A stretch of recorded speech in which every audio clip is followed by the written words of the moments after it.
অপু বিশ্বাস একাই রাজত্ব করেছেন শাকিব খানের সাথে। কাউকে কাজ করতে দিত না। শাকিব খানের সাথে মাসে 4টি ছবি করত অপু বিশ্বাস, সবগুলোই তিনি দখল করতেন। আগের বছরে 10টা ছবি হতো, সবগুলো অপু বিশ্বাস একাই করত। এখন বছরে শাকিব খান 2টো ছবি করে, তাতেও বাংলাদেশি নায়িকারা দিন রাত এক করে খেয়ে না খেয়ে ফিটনেস ঠিক রেখেও চান্স পাচ্ছে না। এটাও কি অপু বিশ্বাসের দোষ নাকি? অপু বিশ্বাস রেস্টুরেন্ট থেকে জুতার দোকান সবকিছুই উদ্বোধন করেন, টাকা পেলেই হলো। আফসোস, যারা এই কথা বলেন তাদেরকে টাকা তো দূরের কথা, ফ্রিতেও কেউ বলায় না। সম্প্রতি অপু বিশ্বাস একটা রেস্টুরেন্ট ওপেন করেছেন, সেখানে অনেকেরই জ্বলাপোড়া করছে।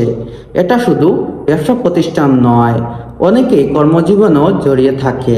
উদ্বোধন কাকে দিয়ে করায় জানেন? যার জনপ্রিয়তা বেশি, যাকে মানুষ সব থেকে বেশি চিনে, যাকে দেখতে হাজার হাজার মানুষ আসে, তাকে দিয়েই উদ্বোধন করানো হয়। এ থেকে বোঝা গেল অপু বিশ্বাসের জনপ্রিয়তা আগে থেকে বর্তমানে অনেক বেশি।